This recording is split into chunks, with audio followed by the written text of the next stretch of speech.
Bonsoir à tous, bienvenue dans Pixel Perfect, votre émission hebdomadaire sur la pop culture et les univers geeks en Moselle et partout dans le monde. Au programme cette semaine, on va parler BD, jeux de société, fanzine. Et pour cela, sur le canapé, je reçois notre chroniqueur Morgane de la librairie Isler BD. Salut Morgane. Salut. Avec toi, on va parler donc du livre à Metz, d'Usine et d'une partie de la programmation à venir en BD. À tes côtés cette semaine, dans ce 29e numéro, Simon Falsetta. Salut Simon. Salut. Nous allons revenir sur les 10e Jeux de l'épée, le grand événement jeux de rôle et jeux de société par l'association Messine L'Épée Reforgée. À suivre aussi notre reportage sur Grégory Lay, dessinateur de BD de Nilvange, qui vient de participer à une œuvre collective sur la musique métal. Mais avant tout, comme chaque semaine, on commence par l'actu du jour.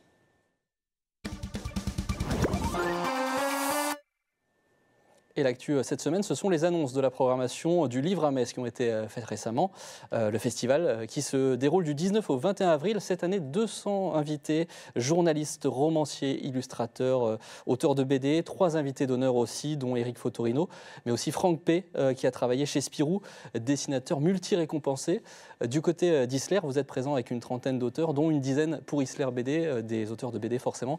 Alors quelques noms justement à nous donner pour cette programmation. Oui, tu l'as dit, Franck P, évidemment, qui est l'invité d'honneur de l'émission. Alors, voilà son album. Il a réinterprété le Marsupilami qu'on connaît tous, mais dans un univers bien plus sombre et bien plus mature que ce que faisait le journal de Spirou. Donc, c'est une intrigue en 2 tomes qui est absolument géniale. Et lui aura donc, en tant qu'invité d'honneur, une table ronde le samedi matin et une visite d'expo, parce qu'une exposition lui est consacrée au cloître des Récollets. Donc, elle court un peu plus longtemps, elle dure jusqu'au 5 mai.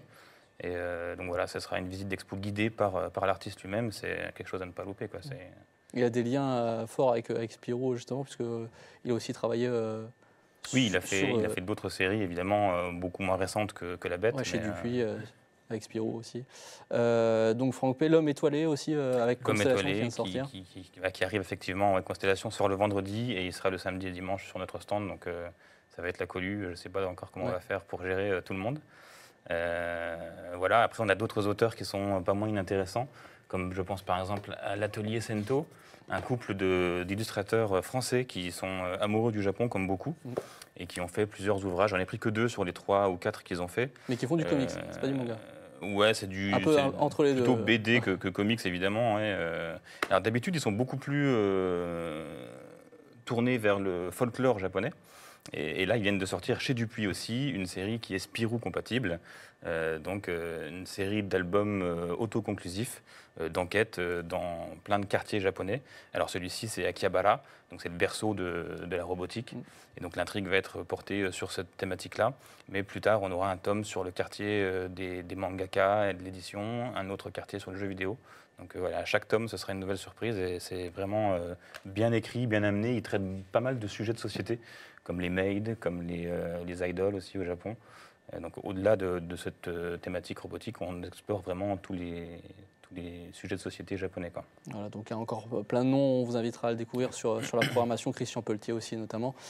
Et puis des auteurs qui sont évidemment mis à l'honneur dans la boutique, tous ceux qu'on vient de voir sur le plateau. À noter aussi, on va parler aussi de tous les autres amis de Pixel Perfect qui seront aussi présents, la librairie Momi qu'on salue avec les auteurs de BD Stéphane Créti ou encore Guillaume Mathias, 2 invités, anciens invités de l'émission. Et en parallèle, cette année aussi, première édition du festival Le Zine.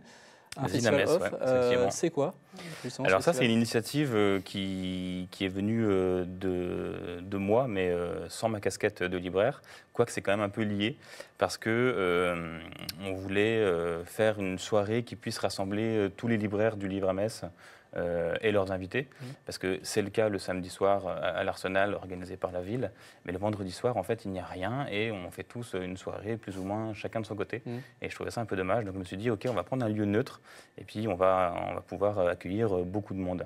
Et pourquoi ne pas lier aussi l'utile à l'agréable, c'est-à-dire faire un coup de projecteur sur les artistes messins et locaux, qui ne le sont pas ou peu pendant le Livre à Metz, alors que c'est un événement d'envergure culturelle.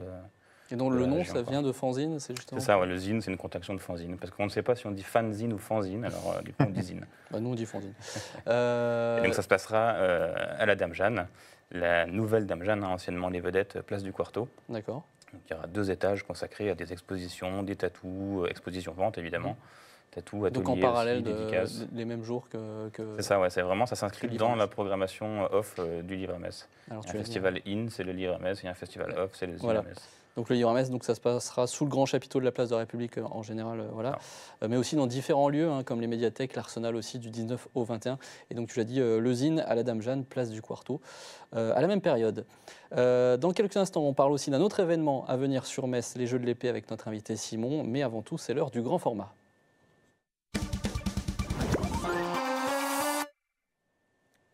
Et dans notre grand format cette semaine, portrait de Grégory Lay qui, depuis son studio de Nilvange, est un mercenaire de la BD qui navigue entre les styles. Sa dernière participation, c'est l'ouvrage sur la musique métal, l'ouvrage collectif Métal, une BD sur la musique qui est sortie fin 2023. Regardez.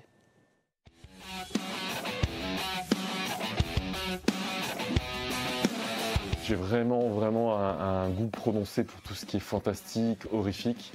Parce que c'est l'univers, un univers déjà esthétique complexe et que j'aime beaucoup.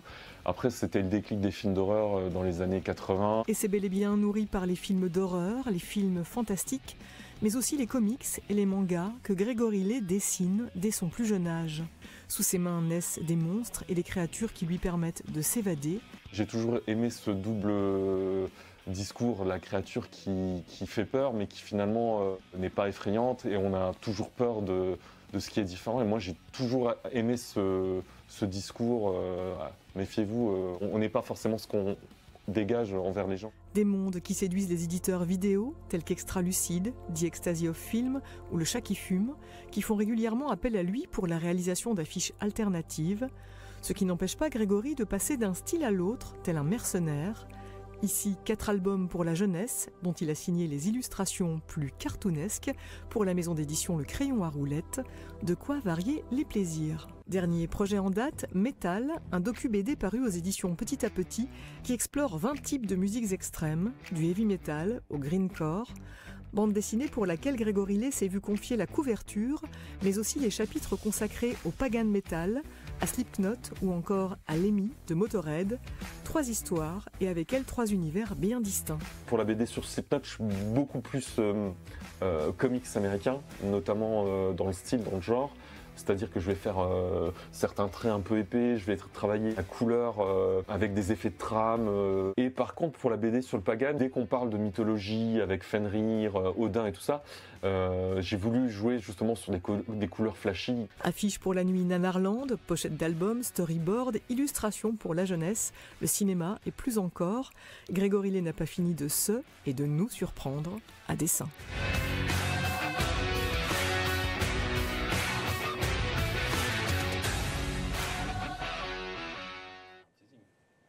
Et on passe désormais à la dernière partie de l'émission avec notre invité, c'est le Versus.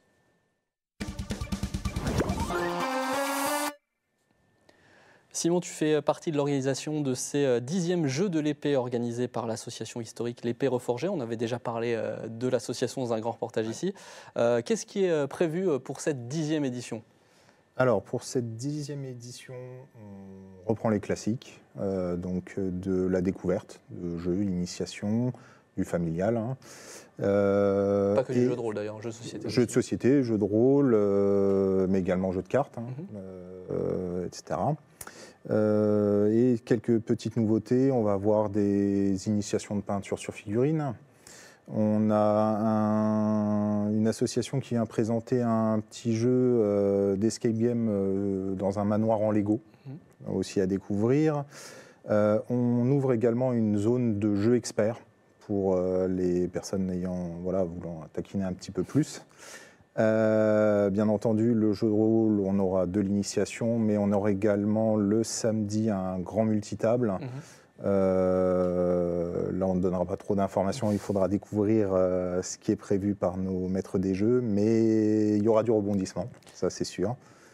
Et on aura également des tournois de jeux de société, il y en aura 4 durant tout l'événement. Qu'est-ce qu'on aura de beau? On a encore on a 2 multitables sur Horror of Arkham, le jeu de cartes. Où là, c'est pareil, hein, c'est des tables de 12 et 16 joueurs. Donc ça s'adresse autant finalement aux experts qui viendront pour des parties un peu plus expertes que pour des gens qui veulent découvrir. L'idée, c'est vraiment de faire partager le jeu de société, le jeu de rôle, le jeu de cartes, enfin nos activités au plus grand nombre. On aura également notre boutique partenaire qui sera présente directement en physique sur site, donc la Caverne du Gobelin. Voilà. On a également une association d'escrime médiéval qui vient faire un petit peu de démonstration, en espérant qu'il fasse beau. Oui, quand même plus... oui, ce ne sera pas dans les locaux, ce sera... Oui, il faut un petit peu de place quand même. Donc voilà, l'idée c'est vraiment de regrouper tout le monde autour du loisir. Et bien entendu, on aura une grosse soirée off le samedi soir. Donc là, c'est chacun vient et puis on joue. Rien d'autre. Justement, le jeu de rôle, jeu de société. On avait parlé dans d'autres émissions, notamment la spéciale jeu de rôle qu'on avait fait et qui est à revoir sur notre site et sur YouTube, évidemment. C'est quelque chose on voit toutes les collectivités s'y mettent. C'est quelque chose qui est de plus en plus présent. Maintenant, tout le monde en fait finalement. Effectivement, c'est de plus en plus présent. Nous, on le voit au niveau des demandes au niveau de l'association. On a vraiment une grosse recrudescence sur le jeu de rôle. On a également, comme tu le dis, des collectivités qui nous contactent pour savoir si on peut effectivement animer des ateliers chez eux.